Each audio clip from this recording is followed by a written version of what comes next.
financial needs of teachers. Magkano na po karami ang miyembro ng... Well, as of July 31, our teacher organization has already reached about 56,000 plus po na from Metro Manila and its nearby provinces. Kung Atty, ito ay naitatag ka mo 1950s pa, no? Late Late 1950s. okay, So palagay ko, higit sa 50 taon nang naitayo ito. Palagay ko naman, dahil sa tagal ng panahon na yan din, na nagsimula sa isang simpleng paluwagan, kagaya kanyang ipinapaliwanag, mga ilang bilyon na po yung pondo ninyo, Atty. Well, Congressman, humbly, it started only as a 10,000 capitalization, but it has grown to be maybe as a amount maybe 4 billion as of Malaki yun, ano? today. Its total assets is 4 billion. So, tama yung aking estimate yan. Talagang umabot na ng billion sapagkat matagal na ito eh. Naitatag late 1950s at siguro yung Kumu teachers ang namamahala, masino pang mga teachers dyan eh. Totoo po yan.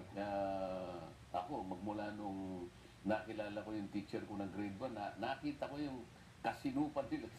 Masinop sa pagtuturo, pati sa kanilang mga resources. Napakasinop. Akalain mo yung chok din? Kung kinakailangan pagdugtong-dugin. Di ba kung minsan napuputol yung chok? Inaano niya yung talagang meron siyang supot na kung saan talagang itinatago niya. Siguro balang araw magagamit pa rin niya. Ewan mo paano niya pagdudugtong-dugtong. Ngayon, ano yung advocacy, di ba? Kung napalaki niya yung assets na yun, at ito naman ay sa palagay ko na itatag sa kapakanan na rin ng interest ng hindi lamang siguro ng inyong mga miyembro kung hindi yung magiging miyembro pa. Saan nakasalig ito at gaano kalaki ang benepisyong tinatanggap nila sa ngayon? Una-una, the benefits of joining our association consists of first is our savings.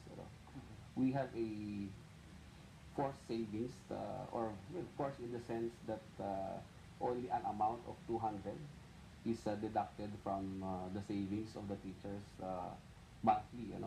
Well, 200 is not, well, by today's standard, 200 is negligible, but it's not higher than 200. So always it's been 200 monthly. And as a member, a member would be entitled to a loan from the association.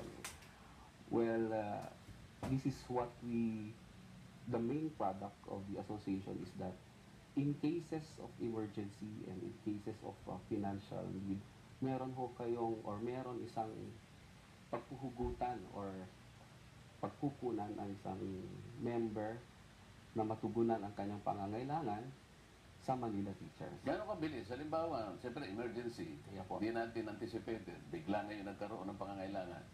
Mga ilang araw bago niya makuha, Atty? Sir, hindi naman ilang araw. Pero mas mabilis kayo sa SSS. Halimbawa, pwede ba natin sabihin categorically na ang asosasyon ninyo ay higit na mabilis, higit na responsive, kesa sa SSS? Yes, Congressman. It is our aim that a transaction should not pass more than 15 minutes sa kanyang paglolo. Because our aim is that it should be fast approval, less documentary requirements, and accessibility. And speed in the transactions is our daily battle, our daily undertaking in order to respond to the needs of our teachers. Na hindi na kailangan pang mag-leave ang isang guro para hindi masayang kanyang isang araw na paninilbihan. Okay, so ang advocacy ninyo ay talagang mapagtibay ninyo yung pagbibigay ng benepisyo. More particularly, economic benefits to your members. Yes. Ngayon, kung ito yung tuntunin at alam naman natin, napapanagutan ninyo, ano pa yung advocacies ninyo? Ano yung gusto ninyong ipaabot sa mga teachers o kung hindi man teachers, anong gustong ipaabot?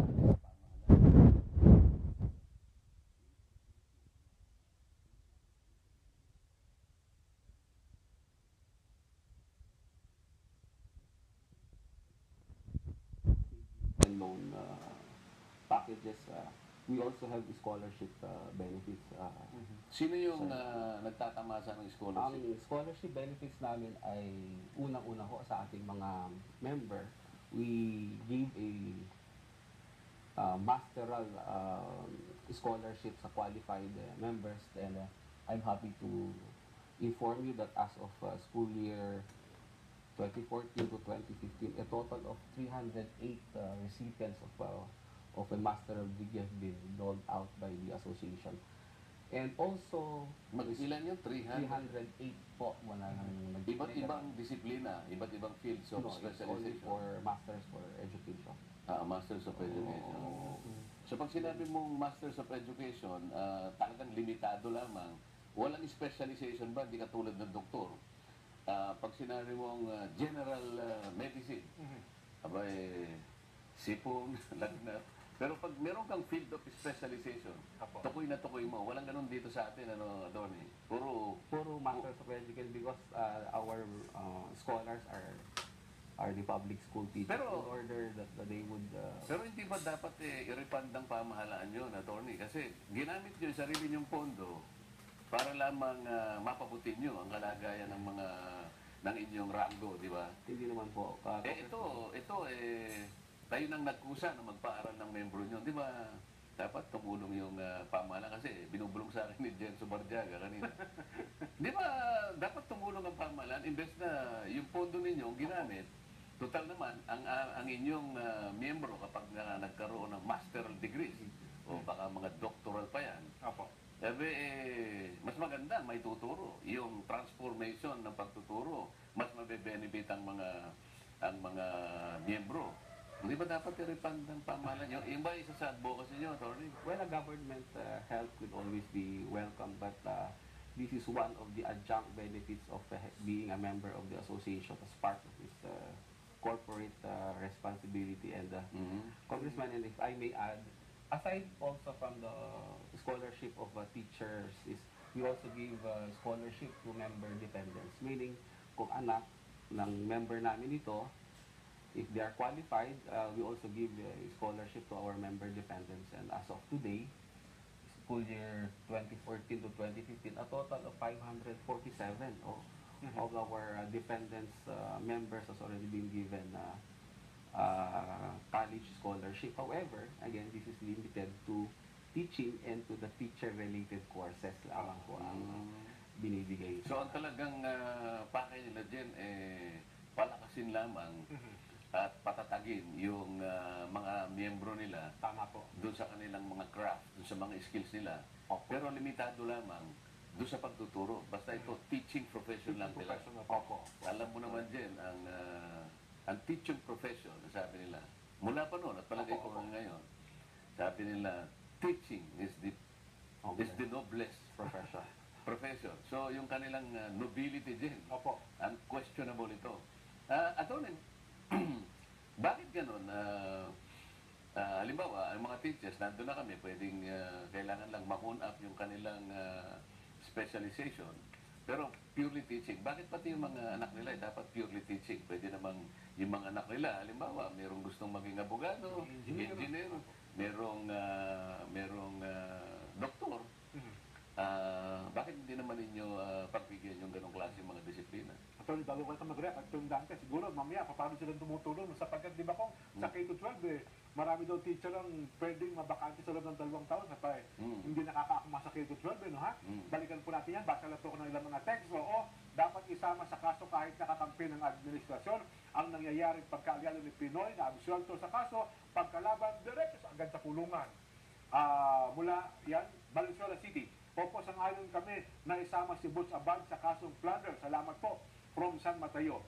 B, hindi. Kasi dapat yung pisa pa lang. Dapat kasama na siya. Halatang siraan lang yung politika na naman. Ay, nako. Ang Pilipino nga naman. Nestor Cruz ng Angeles, Pampanga. Hindi po dapat. Maganda po. Ginawa niya. Isinalang na lang nila si Secretary Abad. Rudy Francisco ng Gapan, Nueva Ecija. Oo, dapat kasama siya dahil siya ang may hawak ng Kaban ng Bayan, Bert ng Lanao del Norte.